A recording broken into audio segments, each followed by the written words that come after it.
And it just goes to show that all of us who have been speaking out about this and saying, like, it doesn't seem like you guys are giving Caitlyn, the kind of props that she deserves for bringing all these eyeballs and, the Caitlyn Clark effect that we talk about, viewership, money, all of those things. All of the people who were shouting this for the entire WNBA season, this is an instance where we are proving Caitlyn Clark's rise in the world of sports marketing didn't begin with a Nike ad that blew up online. It actually started months earlier, quietly, almost casually, in a State Farm commercial no one expected to become a defining moment in women's sports. At that point, she was still at Iowa, a college superstar, yes, but not yet the global force she is today. Yet when that State Farm spot aired, something unusual happened. Caitlyn didn't come across like a nervous college athlete reading scripted lines. She looked like someone who'd been doing national commercials for a decade. Her timing, presence, and delivery felt effortless, and brands noticed instantly. The metrics didn't just spike, they erupted. That single commercial outperformed entire WNBA Finals marketing pushes, and every major company watching understood something immediately. Caitlyn Clark wasn't just an athlete who could appear in ads, she was an advertising engine disguised as a basketball player. From that point on, the biggest brands in the world quietly began crafting their pitches. Nike, Gatorade, Wilson, all of them wanted their piece of Caitlyn. And behind the scenes, the same question kept echoing in boardrooms. How do we get her? But as her fame surged, Nike suddenly found itself under unexpected pressure. Fans and advocates for women's sports began criticizing the brand, accusing it of staying silent on issues directly affecting female athletes. Viral "Dear Nike" messages called the company out publicly, claiming Nike talked about supporting girls and women but failed to stand up for them. Pressure mounted. People wanted to know whether Nike would step forward or shrink back.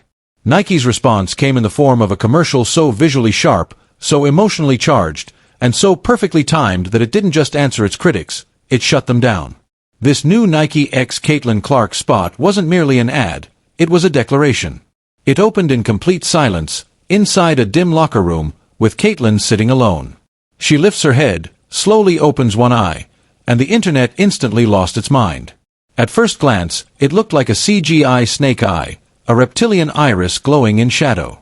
People paused the video, zoomed in, enhanced the frame, analyzed it. What they discovered sent shockwaves across social media. It wasn't a snake eye at all. It was the Kobe Bryant Black Mamba logo subtly embedded in her pupil. One single frame became a symbolic handoff, the fiercest competitor of one generation passing the torch to the next. That shot alone triggered millions of reactions. Viewers who'd never watched a WNBA game were editing that frame into fan videos, wallpapers, slow-motion breakdowns. Comment sections filled with lines like, "This is the hardest shot Nike has done in years," and "She's not the future, she's the present." Nike didn't just promote Caitlyn. They anointed her. And that was just the first 10 seconds. From there, the ad went full Super Bowl mode. Caitlyn appeared alongside Aya Wilson, Sabrina Ionescu, Sha'Carri Richardson, and other elite women who've become symbols of ambition and dominance in their sports. The voiceover wasn't soft or inspirational, it was sharp and defiant. It addressed every criticism, every doubt, every barrier girls grow up hearing. You'll be told you can't do it, so do it anyway. You'll be told you can't win. You can't break records. You can't stand out. You can't lead. So go lead anyway. Every shot, every line, every athlete delivered the same message. Try to stop us, you won't. The timing was perfect. The energy was electric.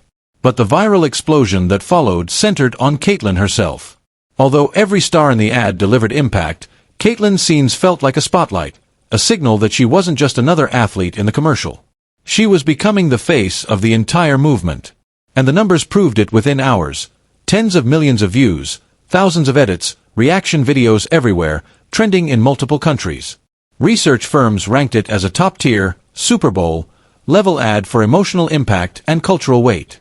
For a rookie in her first season, in a league that had never seen global attention like this, it was unreal. But the Nike ad was only one piece of something much bigger. Caitlyn had already been transforming every brand she partnered with. Gatorade used her in campaigns that sold out water bottles, towels, and merch in days.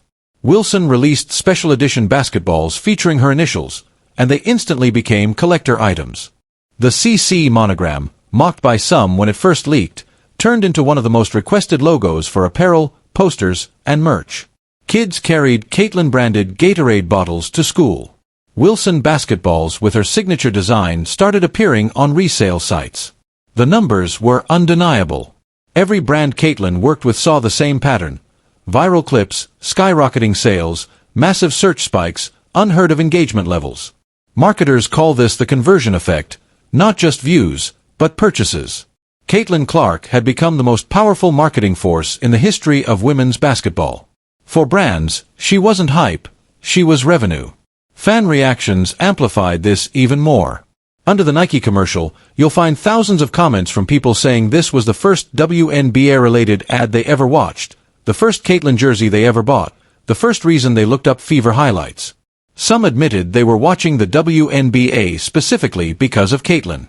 That's what brands dream of, someone who can convert non-fans into paying fans with a single commercial. And in the middle of this marketing explosion, the WNBA watched as Nike, Gatorade, the LPGA, Wilson, nearly every major sponsor, capitalized on Caitlyn more effectively than the league itself. It became clear, Caitlyn wasn't riding the league's momentum. The league was riding hers. Right now, Caitlyn Clark is bigger than the WNBA, and brands are treating her accordingly. But the biggest shift wasn't happening in marketing meetings or on social media. It was happening in homes, classrooms, sports stores, among millions of casual viewers introduced to Caitlyn through advertising, not basketball. People who'd never cared about the WNBA were suddenly watching Fever highlights because they saw her in a Nike ad. Middle school girls were asking for a Wilson Caitlyn Clark basketball. College students searched for her shoe release date. Brands weren't just promoting her, they were building culture around her. And that was something the WNBA had never managed to do for any of its stars, no matter how talented. What stunned the industry was how naturally Caitlyn handled all of it. She didn't look overwhelmed. She didn't look rehearsed. She didn't look like someone being pushed into a marketing machine. She looked like she belonged there. It was the same thing people noticed in that first State Farm commercial. She behaves in front of a camera exactly the way she behaves behind the arc. Calm, confident, composed, and unfazed by pressure. Brands don't just want reach. They want authenticity. Caitlyn delivers both better than almost anyone of her generation. Nike's decision to center the commercial around the phrase, "Do it anyway," was perfect because it reflects Caitlyn's entire identity. She's the player who took logo threes before people believed women should shoot from that far out. She's the one who sold out arenas that had been half empty. She's the one who broke records people thought were untouchable. And now she's the one carrying an entire league's visibility on her back. The ad didn't just show her talent, it showed her mentality. It positioned her as a symbol of ambition, defiance, and excellence. That's why people connected with it so deeply. But Nike wasn't the only brand maximizing her momentum. The LPGA saw an opportunity and seized it flawlessly. They paired her with their biggest star, set up cameras everywhere, sold tickets, let fans get close, and turned a simple golf outing into a multi-sport cultural event. Clips of Caitlyn signing autographs for kids spread everywhere. Broadcasters replayed her swings like she was Tiger Woods. The LPGA didn't just include her, they built around her. And because they treated her like the superstar she is, the response was massive. The contrast became impossible to ignore. The LPGA embraced Caitlyn. Nike embraced Caitlyn. Gatorade embraced Caitlyn. Wilson embraced Caitlyn. Nearly every major brand embraced Caitlyn. Meanwhile, the WNBA often seemed like it was being dragged into the modern era against its own will.